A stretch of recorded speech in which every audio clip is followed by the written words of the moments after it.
Hey guys, welcome to my November film wrap-up. I haven't done this in a few months and I wanted to get back into it because I saw a lot of stuff this month and I want to talk about some of it. I'm going to talk about it in the order that I saw it in.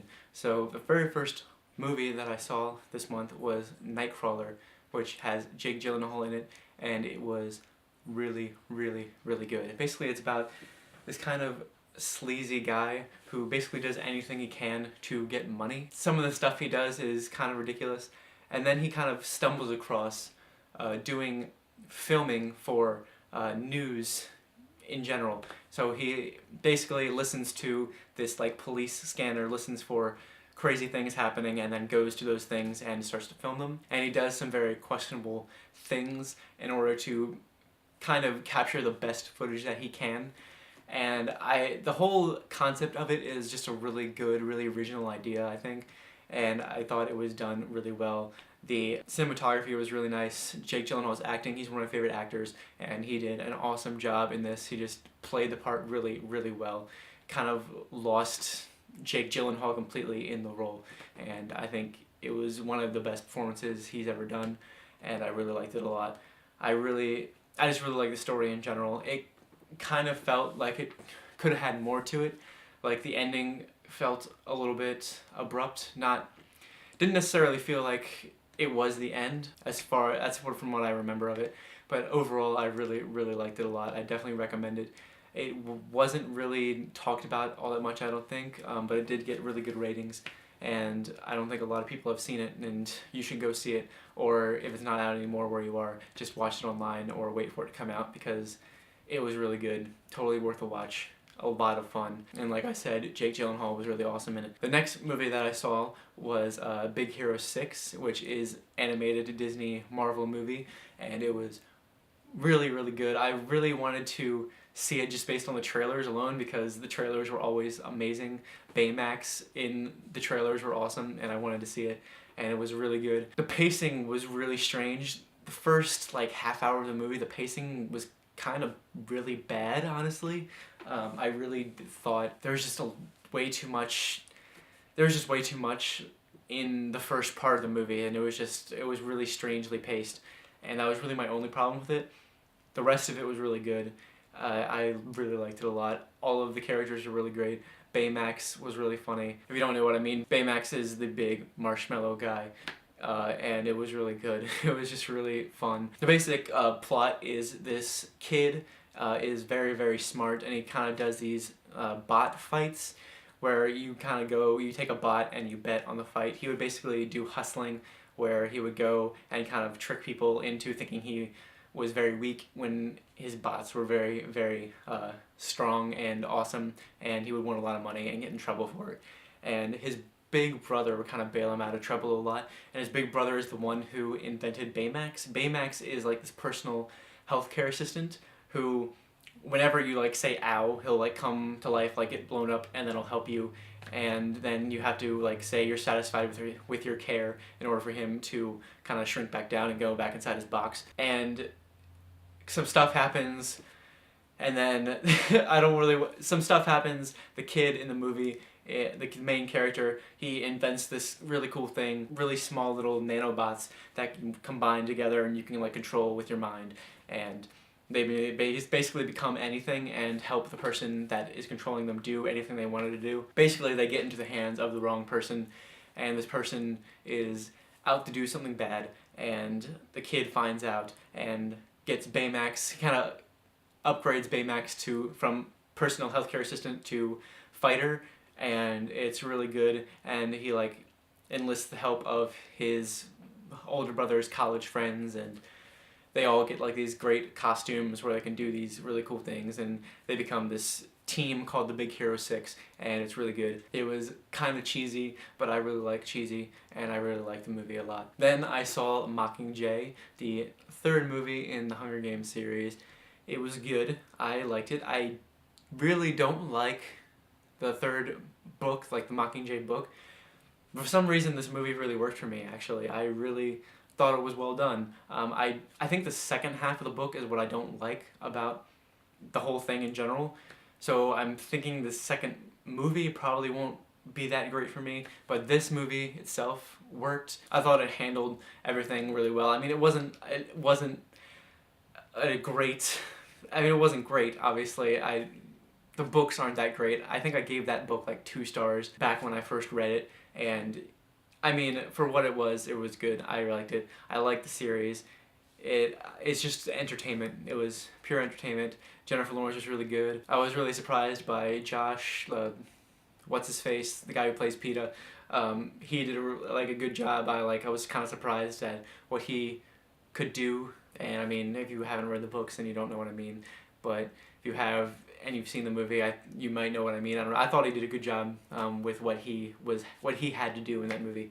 And overall, it was good. I liked it. Seeing Philip Seymour Hoffman was kind of sad.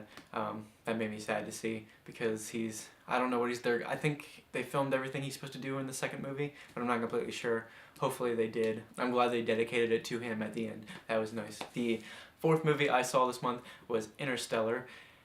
Christopher Nolan, awesome. Matthew McConaughey, I usually don't like him at all, but I really liked him in this. He was really good. Michael Caine, Anne Hathaway, everybody was really good. The whole movie was just really good in general. I think some of the coolest space imagery in a movie in a very long time. I liked Gravity last year a lot, but like the visuals for that movie were obviously amazing. Like it won Best Cinematography at the Academy Awards and everything, and it was really, really good. But the story just wasn't that great. This story I thought was really, really well done, and just all of the space imagery was just so cool. There was just one point where they're like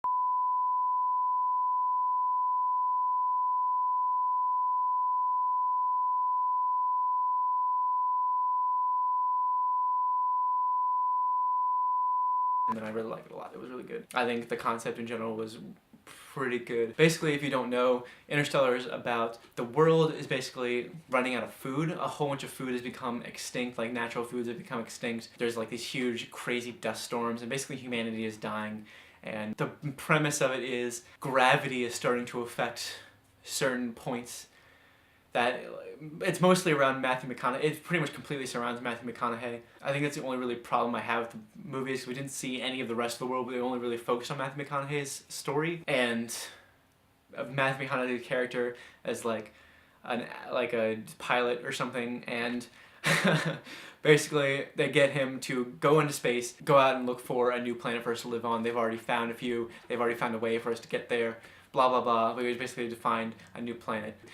The last act of the movie, like the last part of the movie, was pretty ridiculous, not gonna lie, but I don't necessarily base my enjoyment of a movie on its realness, on the believability of it, and the last act was kind of crazy, I'm not gonna lie.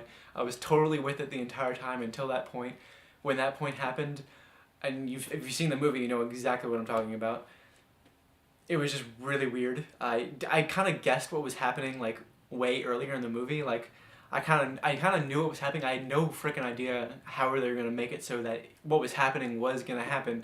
Like, but then they kind of show you what happens at the end and why it happened the way it happened, and it was just really weird. I mean, it's not that hard to understand. This whole movie itself was really easy to understand, I think, but the actual believability of it was kind of strange, and I wasn't entirely sure what to think about it. But it was really good. I really loved it a lot. The whole movie itself was a whole lot of fun, and I really, really enjoyed it. And then just a couple other movies I want to talk about real quick that I didn't see in theaters. Horns, the adaptation of Joe Hill's book with Daniel Radcliffe. It was fucking terrible. I hated it. It was probably one of the worst book adaptations I've seen in a while.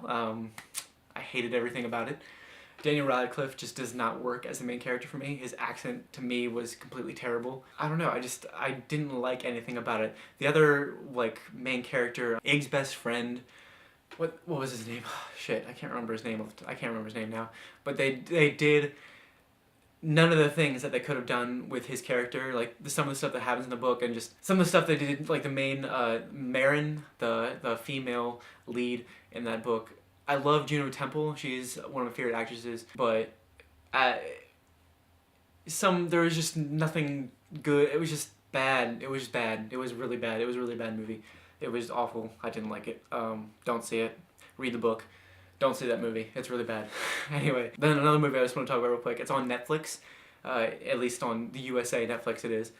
And if you haven't seen it already, then you really should. It came out in like 2009. It's called Mr. Nobody. It has Jared Leto in it, who is the next person to play the Joker in the Suicide Squad movie whenever that's coming out. I loved this movie so much, Mr. Nobody. It was so good. It really like affected. I saw it twice. I watched it twice on Netflix because it affected me in a really awesome way. I just loved every single thing about it. Mr. Nobody is about, basically, we see the world in the distant future, not that distant, but it's sort of distant future, like 2090 or something like that. And this guy is really old. He's apparently the last person on the planet that is ever going to die, because they've kind of figured out a way to make humanity immortal. But that's not what the story is about. Basically, this old guy has to tell both this kind of psychologist guy and this reporter his past, but his past is very disjointed. He doesn't remember a lot of it.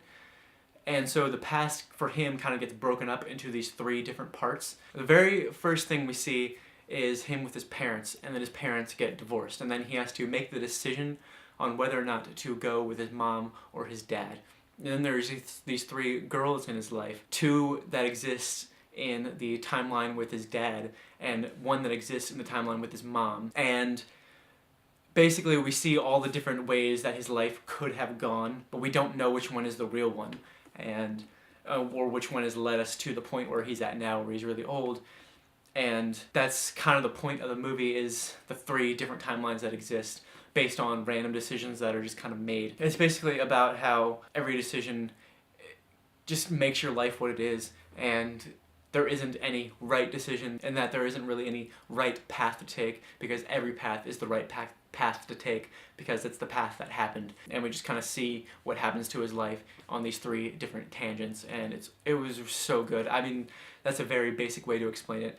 I just thought it was really amazingly done. The cinematography is amazing, the acting is amazing. Jared Leto was so good in all of the different roles he had to do. The younger versions of himself were all really good. Like there was a teenager who played the same character throughout the 3 different tangents, and that kid was really good. Juno Temple was also in this, and she was really good in it. And it was just really good in general. It was a really good movie. And I definitely recommend you go watch it on Netflix if you have not already, because it's awesome and I loved it. One of my new favorite movies ever. Anyway, I think that's all I want to talk about. Thank you guys so much for watching. Let me know what you saw this month, what you thought of the things that I just talked about. And yeah, I'll see you guys next time.